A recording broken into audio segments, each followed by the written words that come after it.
All right, I got a little lightning round for you. Okay, I want to throw a bunch of small tech-related medical concepts, or maybe just medical concepts. Tech or like people in the tech world, their lifestyle choices, maybe unhealthy habits. Stuff I'm wondering about.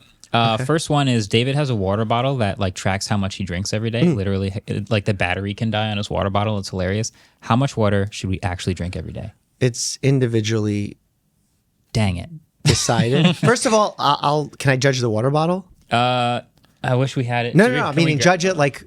Oh yeah. Tell you what I think about it. Yes, please. Yeah. Please. I think you've evolved as a species for millions of years, and no one's ever been like. I mean, not no one. I should be careful here. 99.99% of individuals know when they're thirsty, and you could just use that as a gauge. Okay. If you fall into this rare specific population that maybe you're taking a medication that makes you more thirsty, maybe you're have ADHD and you're taking Adderall and that causes you to forget to drink or whatever it is, then maybe it's a tool that works. But the huge majority of people, gimmick.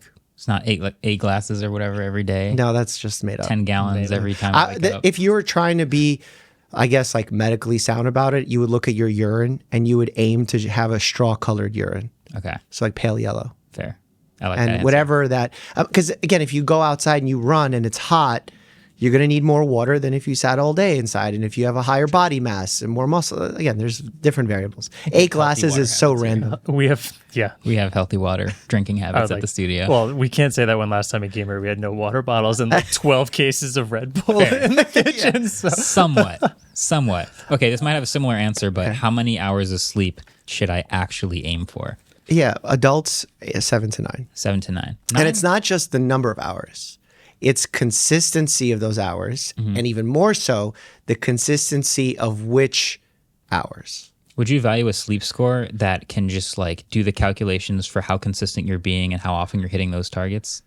I feel like most of them do that. Why? Well, I don't necessarily know if I am hitting the same fall asleep time every day. Are you tired when you wake up in the morning? Am I tired when I wake up? I feel like we're getting to the point where I can answer for you because I know how you're going to answer half of these questions. Sorta. You kind of know that already. You know, it doesn't make your life better to know is my question. No, not really. Can I ask a question on the consistency part of that? Sure. So when you say consistent, you mean it is 7 to 9 hours every day, every week, not I'm doing 6 hours this night and then 9 hours the next night. There's no like making up for that sleep. Ideally, you find the number of hours that works for you. And it's, by the way, different for everybody. Sure.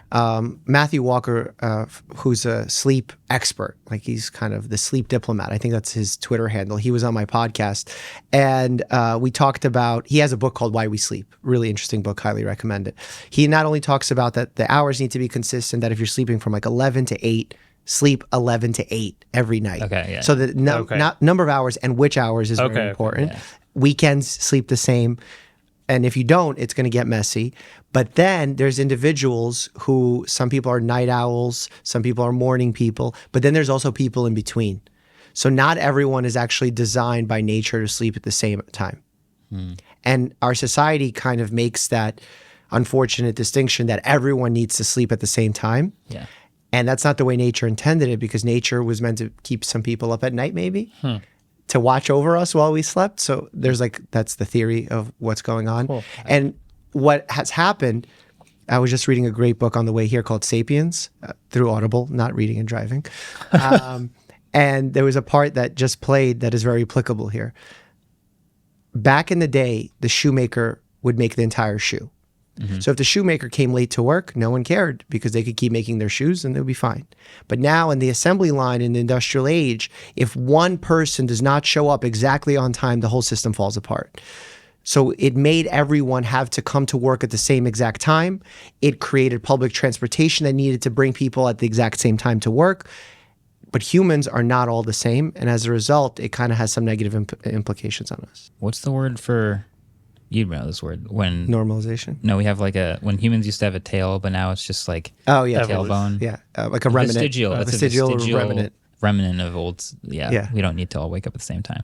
Okay, I like that. Blue light glasses, dumb or actually smart? For what? I guess it's mostly for like style. Definitely dumb. Yeah, 100%. 100%. No, I agree with you. But I think most of them. There's a whole bunch of all this research that I read and that I keep hearing in these tech presentations about how the longer you see blue light into the afternoon hours, the more your brain is tricked into thinking it's the daytime, and it makes it harder to go to sleep. That's true. So there's either blue light glasses or your phone will have some mode where it stops showing you blue light after a certain hour. Does this actually make a meaningful difference? Yeah.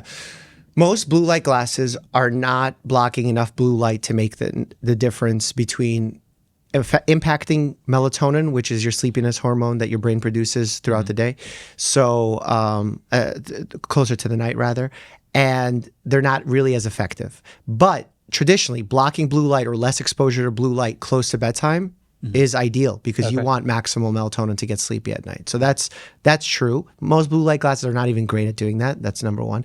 Number two, the thing that pisses me off about blue light glasses, they lie. When you go on their websites, they say that they help with eye strain. Yeah, they do say that. They do not do anything. Blue light is not why you have eye strain. You have eye strain because you stare at a computer without blinking and your muscles are tired. Yes. And you need to, every 20 seconds, look 20 feet away. Every 20 minutes. I was going to say 20 seconds is all. Every 20 minutes, look 20 feet away for 20 seconds. Yes, that's the rule. That's going to help your eye strain, not the blue light glasses. So you're saying the $240 Razer blue light glasses I just got are not worth it? Depends what's worth it to you. If you want to block some blue light at night before you go to sleep, maybe. They make me look really dumb. If you're editing, I'll say that sucks because then you can't get a good color perception of what you're looking at. I fully agree. I will not wear them while editing. We talk about that with like the phones or computers because there's a lot of just like screens that will then like reduce blue light. But then I talk about how mine at 10 o'clock and you're like, how am I going to edit a Instagram picture at 10 o'clock? My Instagram picture is going to look blue when I post it. It's crazy. Yeah. When will people stop talking about cold plunging?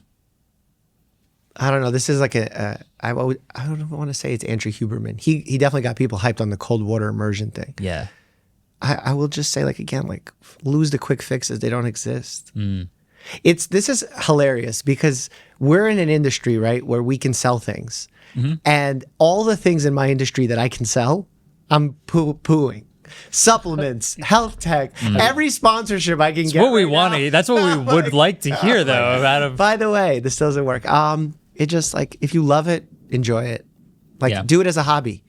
You know what I'm saying? I'm not going to go out and say soccer is so much more healthy than tennis or something. It's whatever that's you want to do. Feels like that's what's happening. It's if some doctor comes to you and is like, "Yo, you're lifting, you need to be CrossFitting because it's so much healthier." It's like, leave that guy. I mean, here's why. Maybe their research will tell you something that's true, but here's my take on it. Life has so many variables. There's so many things that can go wrong that are outside of our control. Thinking that you now have the grasp of control by doing one sport or another, going to this water temperature versus this, it's ridiculous. Yeah. It's really, it's a fake version of reality, thinking that you have that much control, that if you go 5 minutes into 65 degrees versus 63 degrees, come on. Yeah. You're allowed to do it without posting about it, by the way. It's possible. I have one that's, I wish had a quick fix, but like you said, probably there isn't one. And a lot of us nerds deal with it. You can probably tell me right now, poor posture. Okay. And do you have any tips on how to improve that? Or how much is this, how am I destroying my back over the years of playing games and sitting at a computer? One, never buy a posture corrector, those straps that you see on TikTok. I've had it in my cart multiple times and I just stop. It's the thing that you just put on shoulders your chair. No. It has it's like a back brace thing that straightens out your back. Oh. But it's actually terrible because the purpose of having good posture is that your muscles naturally keep you in a healthy posture. But by wearing this thing, you actively weaken the muscles that you're supposed to be training for good posture. Oh, I had a mini version of this with my feet. Because if you have plantar fasciitis, that's kind of like the arch was fatigued. So I felt the need to wear arches that would support it, but then that weakens the muscles. And I was conflicted on whether or not I should do it. Plantar fascia is not necessarily muscle, but maybe there was some other mechanical thing happening. I watched a lot of YouTube videos, so I thought I got some misinformation. But yes, you're probably right. Yeah, so I ended up designing my own shoe for 2 years, and now that helps a lot. Well, that's what everyone should just do when they've got that problem. Yeah, it worked out. Yeah. So I will say, being in an unhealthy posture for a long period of time, which is what we do at work, is not ideal. So you want an ergonomic good position. But the idea that posture is to blame for all our problems is overstated. Okay. I've found myself attempting to fix it. I found myself noticing it more often. I've been physical therapy, doing the exercises, strengthening certain support muscles, finding out where you're weak. All that's very important. Like incredibly, way more important than any quick fix, than anything you can do. Yeah. I hope one day I will be like, I think I spent the whole day in a nice posture. That'll be my crowning achievement. You know that, by the way? My number one prescription to physical therapy. PT? Yeah. I can vouch for PT for sure. Which is this doesn't have a real answer, but I just want to see what you say. Okay. Which is a worse vice? Ooh, I like these. Caffeine, it's like a would you rather. Or sugar? This is from someone who... In excess? I guess in that, can we talk about... habitual caffeine versus habitual sugar. But like I can eat 10 grams of sugar, I can eat 5,000. Like, you know what I'm saying, right? Like overeating sugar or over drinking caffeine? Can we? How about let's go? Can we know that cup level? Of coffee? Yeah, because it's coffee is 400 milligrams a day that we say that you should have. Versus sugar, I don't know what the exact numbers are. Versus a tall glass of fruit juice with every meal. Wait. Say the first one again. What's the coffee number? A cup of coffee every morning. Okay, or a full glass of fruit juice with every meal. So that's maybe 20 grams. No, it's more than that. Way more than that. 40 grams? Orange juice has a ton of sugar in it. Yeah. Here we go. It's basically soda without the carbonation. Yeah. What I'm asking is my vice of sugar going to kill me faster or slower than the one I'm avoiding, which is caffeine? For you, I'll give you... This is not individualized advice because I'm not your doctor. I'm going to say all the medical legal things. But what I will say is none of those matter to your health long-standing, especially because you participate so actively in sports. You have a higher glucose requirement than most. Okay. So I'm fine. And also you can drink coffee. I mean, again, I don't know your lab values. That's why I can't give you advice as your doctor. But like if everything's fine and you're an athlete and you drink orange juice for all your meals, you're fine. But now, if your BMI is 40 and you have heart disease and you're drinking orange juice and your triglycerides are through the roof and all this stuff, maybe that's not ideal. Maybe the coffee is a healthier choice. Is there a similar thing like caffeine? I feel like, I know you don't drink much of it, but like there are a lot of people, especially in this tech and gamer world, they drink a lot of coffee or worse, a lot of energy drinks. Yeah. Is there any difference to that? And obviously this is individualized, but you're an active person, you're drinking a lot of caffeine, or I am sitting down and playing games and I am just pounding Red Bulls or energy drinks? I don't think that one is as important lifestyle wise. I think that one is more uniform, the recommendation, that if you're going over the recommended amount consistently, you're going to create long-term harm. Okay. And 400's a pretty solid number. It's not a solid number. There's one blonde, like the big size blonde roast at Starbucks is 400. Really? And people put espressos into that bad boy. Well, yeah. Starbucks drinks are an anomaly. So that's like, it feels like. Does that also numb you to it? Because I always wondered, like, tolerance builds up. Yeah, like there's a Gatorade, Fast Twitch Gatorade or something that they have like a bunch of different Gatorades now. This one's for like in the moment performance, and I think there's caffeine in it. Yeah. And so I wonder, as someone who never drinks caffeine, would that be more effective for me if I always had coffee every day? It's more, if you've never had caffeine, you're caffeine naive, we call it, you're going to get a better result from drinking the caffeine. Sick. What we've also seen in research, you can become caffeine naive quite quickly. Okay. So if you take only a few days off drinking caffeine, you can already start seeing improved benefits. Okay.